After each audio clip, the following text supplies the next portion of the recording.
Hello, and welcome to the Kink Perspective. My name's Chris. I'm a psychotherapist and consultant. On today's show, I'm going to be kind of going over some stuff that happened this weekend and some discussions that got brought up. Kind of taking us back a little bit, maybe to a little bit more of a remedial understanding in some differences in terminology that we do definitely encounter inside of the lifestyle itself. Now, what am I talking about today? Well, today I want to kind of dive into the realm of desire and intimacy and connection, even on multiple levels. Topics that are often whispered and sometimes shouted, but they forever shape our personal experiences as we go throughout our lives. I want to go beyond the surface. I want to explore these delicate intricacies of eroticism. I want to talk today about the difference in the raw energy of sex, and I want to bring the tie together inside of this complex lifestyle that we all take part in. I want to bring you some personal perspectives here because we have to understand that obviously everybody's going to define certain things different ways, but we can't keep rewriting things just to fit a personal narrative so we can somehow justify the things we do and then call it, call something when it's actually not. Now, I'm not here to give you an academic lecture or some rigid analysis, but I really want to take this down to more of a heartfelt conversation. I want to be, looking at different experiences and really hope to illuminate these often misunderstood aspects of the human condition. And I think it's really important for us to do that. So first, what I really want to do is define eroticism. Now, as we step into this gentle realm of desire and connection, I really want to talk about this whole thing that goes beyond the physical, and it shrouds itself inside of mystery and whisper. This is exactly where eroticism lives. It's the anticipation in the air. It's the unspoken words or glances or for a connection between people that paint desire for us. So I really want to explore what makes this subtle dance of passion so alluring to all of us and how it transcends the purely physical. Now, eroticism isn't confined to these dimly lit rooms on a particular day. It's the spaces between our hearts, and it's exchanged in the glances that linger a little longer than usual. It takes place in our mind. It's where we start to create the fantasy out of the words or the looks or the thoughts or even photographs that we might see. And I'm not talking specifically about not safe for work photographs. We can send alluring photos to our partners that just might have a way we're staring or looking in the photo that excites them, right? It resides in the essence of these conversations that we have. It could be a brush of the hand or the unspoken words that create this symphony of longing and desire between two people. And that's the problem. I think we've lost the understanding of where this dance of connection takes center stage in our minds first, and we're more worried about what we can do once we get our clothes off. So what is eroticism actually, and where does it really take place? I look at eroticism as a melody. It's a soft hum that kind of resonates within the corridors of desire. It's not in a physical location that you can point to in a map of our body. It's this unseen force that draws two people together. It resides in the lingering touches and the longing glances, this magnetic pull that intensifies souls as they gravitate towards each other. They don't know why, they just need to be there. They need that connection.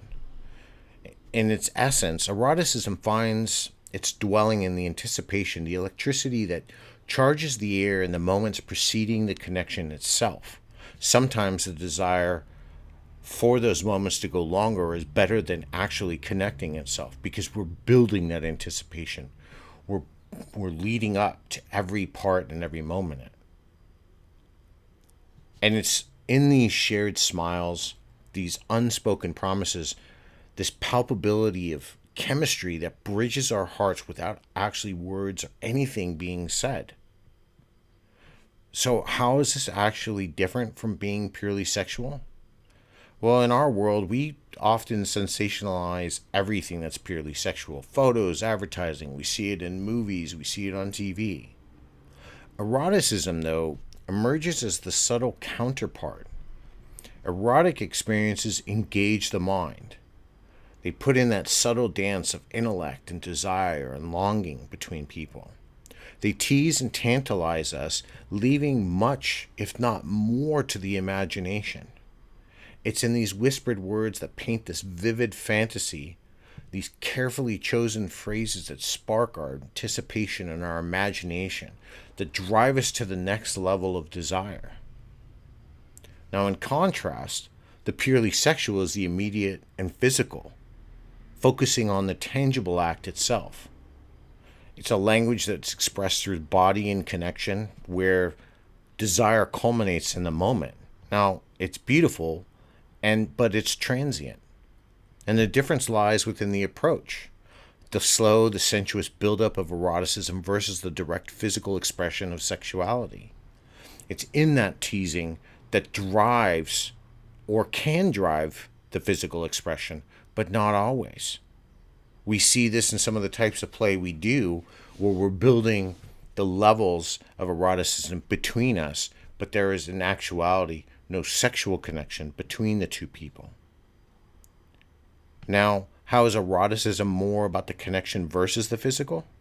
Eroticism transcends the merely physicality of the encounter itself. It's about the connection, the emotional interplay, and the resonance between the souls that affect our behavior when we are together or when we are apart. It's the understanding that fuels the desire, the vulnerability that intensifies the attraction. It's that dance of intimacy where two individuals move in harmony, syncing not just their bodies, but their hearts and minds. They realize what they can do between each other when they're not with each other to entice and excite their partners on different levels. Sure, does that excitement, can it generate a physical or a metaphysical response? Sure, and absolutely. But do they actually need to respond through that physical response? No, they don't. They can live in the realm of the erotic dance constantly, which is why you'll hear often that people find more excitement in the tease itself than the act of sex itself. Now, while sex can be a beautiful expression of love and desire, eroticism is the anticipation that precedes it. It's that magnetic energy that lingers before the bodies get together. It's the shared secrets, the whispered confessions, the soulful connections that makes the physical act not just a union of the bodies, but a merging of the spirits on a level that we often don't get to. Now, I can't do one without the other. So obviously we have an idea of what sex is. But now, if we're going to shift the gaze for a minute to the raw and this beautiful essence of human intimacy. Now, it's a topic that's often spoke about in hushed tones sometimes. I mean, depending on where you are out on the internet nowadays. But in public, it's not widely discussed. Places like fetish.com or FetLife or Twitter will have discussions, or even on Reddit. And it's a subject that deserves our understanding completely. Now, what sets it apart? What makes it a profound expression of desire, and how does it differ from the more subtle dance of eroticism? Sex, too, is like a symphony, but it's like a composition of our senses. It's that rhythm of heartbeats, the melody of breaths, and the harmony of touch.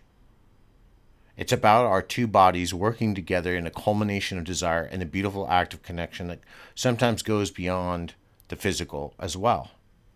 Sometimes it's just raw and passionate. Sometimes it's primarily driven, where we just see each other and we don't need the erotic connection because it's already there, and we just tear into each other and have the primal essence of connection at the human level that's innate inside of our DNA. Now, sex is the intimate embrace of our bodies and this expression of desire in its most primal form. This, too, is not a location on the map where we can just identify it easily and go, but it's really a space where two people come together, they shed their inhibitions and allow the vulnerability to guide their movements. And the deeper the connection, the more intense the vulnerability, and movements can be. It's in this realm where passion takes center stage and where two people can solidify their connection in a physical sense. Now, the physical location of sex can vary, but its essence remains the same. It's a sanctuary of shared vulnerability where pleasure and love sometimes converge. I say it that way because not every time is somebody having sex because they're in love. But sex, if you've ever noticed, if you've ever had more than one partner, the actual physical act of sex itself doesn't change. I mean, the positions might change or anything like that, but the reality is it's still the same process. What does change is our connection to the person that we are with, or we've chosen to do something with, right? It doesn't matter if it's in our bedroom or the outdoors. Sex, it's the emotional and physical closeness that defines the act itself. Now, how does this differentiate from the erotic dynamics? Sexual dynamics are the bold strokes of the canvas of desire. They're painted with a broad brush. This passionate outpouring of emotion and physical sensations that culminate in from the arousal, the pleasure, and ultimately the climax, hopefully between two people. Now, on the other hand, erotic dynamics are the subtle brushstrokes that are the buildup, the light tensions in the background, the longing, the anticipation, right? Everything, the teasing, all of these things, for that, it sits more in that realm because it helps us explore the fantasies that we're creating in our mind about the connection that we may or may not have a little later. Eroticism adds depth to our sexual dynamics. It's the lingering touch before the passionate embrace, this gaze that we get before the moments of connection. It elevates the purely physical to a realm of intimacy that we don't often get with a lot of our partners. And it makes the sexual encounter not so much just the gratifying act, but it then affects us and emotionally resonates the experience to a deeper level. Now, sex is just the physical. We don't need the connection with somebody to have it. Would I say sex can be better if we are more intimately connected? Sure. Do I think sex with eroticism makes it stronger? Makes it more palpable? Yes, absolutely. Because it's a celebration of this physicality and desire that culminates between two people in this climactic crescendo that makes it well worth it. And it's in the exploration of these senses alone, that these intertwining limbs, the warmth of skin-on-skin contact, it's all of these textures and tastes and scents that that drive us more. And they remind us of our corporal existence. But beyond the physicality, sex is also about vulnerability and trust. That our partner's not going to hurt us, or they're not going to, do something that we haven't consented to. It's that emotional connection that enhances the experience, making it more than just a physical act. But the act of sex, while rooted in the physical, does transcend the flesh, and it invites us to surrender to intimacy and trust that comes along with sharing such a powerful moment. Now, we're all kind of familiar with the lifestyle. At least I'm hoping at this point enough people who follow me or listen to my podcast or read what I write on various social media, since especially that I write a lot about BDSM and its connection to this part of our life, have a pretty good understanding of how dynamics. BDSM is based on total power exchange or even erotic power exchange. This concept seems to be lost on people.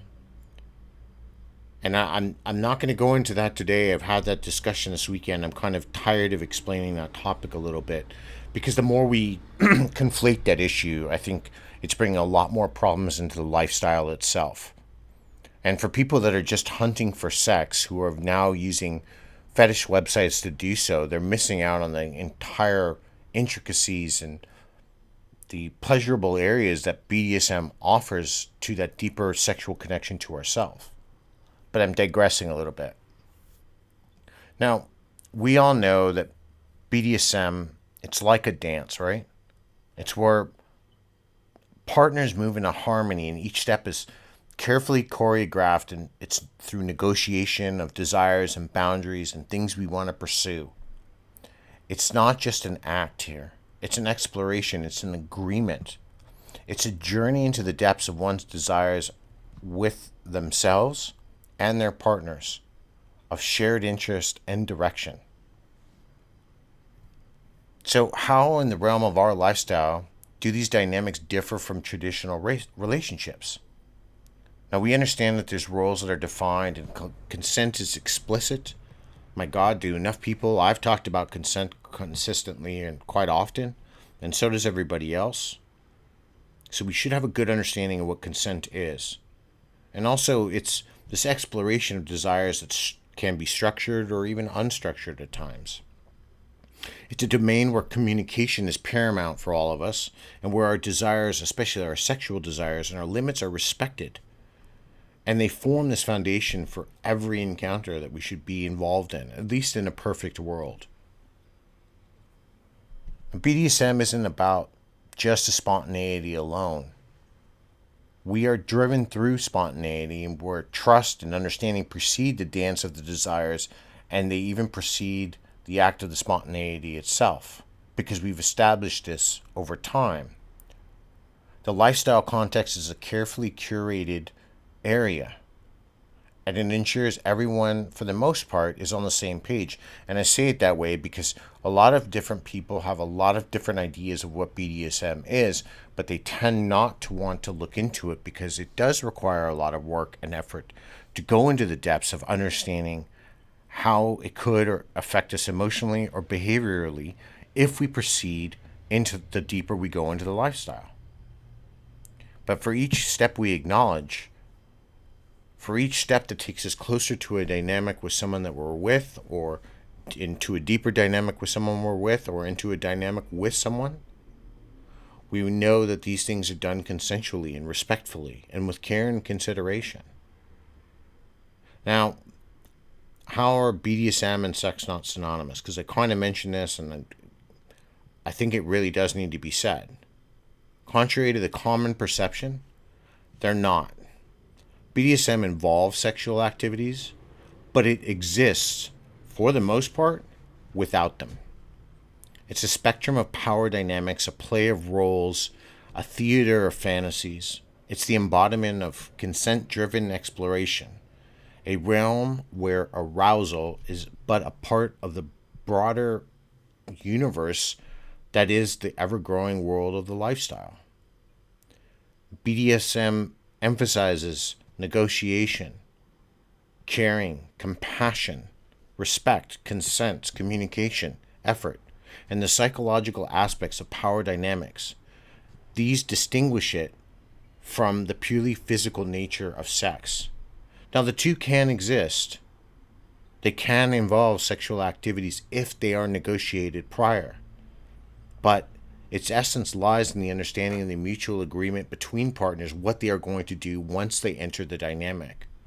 Sex is not a guarantee, and sex and BDSM, while we think they are related, they're, if anything, they're not even related through marriage.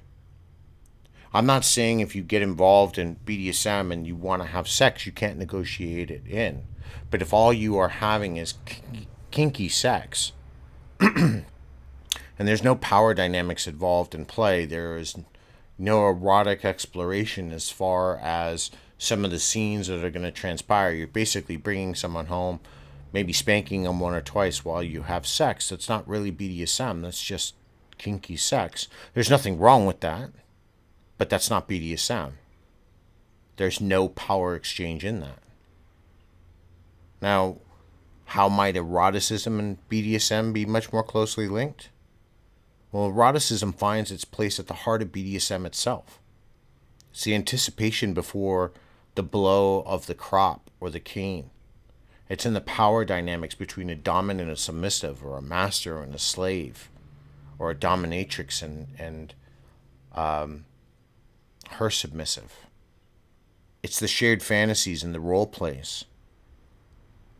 BDSM is a playground for eroticism, a space where desire comes to life through consent and trust and exploration. It's these erotic energies, the celebration of desires within the context of negotiated and safe boundaries. An area where we know we can talk about our fantasies and not be judged, and if anything, be reveled in the fact that we want and have these things and want to share them with somebody else. In BDSM, the eroticism isn't confined to the sexual acts. It's the very fabric that weaves the encounters themselves. It's the art of the anticipation, one that I would argue if dominants would master and submissives would understand more, that would elevate their dynamics and their styles of play to levels that they haven't previously ever seen. And the arousal that comes from the knowing and the understanding and the surrendering to these desires within this carefully negotiated framework take us and transcend us to levels that we often hear when we talk about subspace or even dominant space.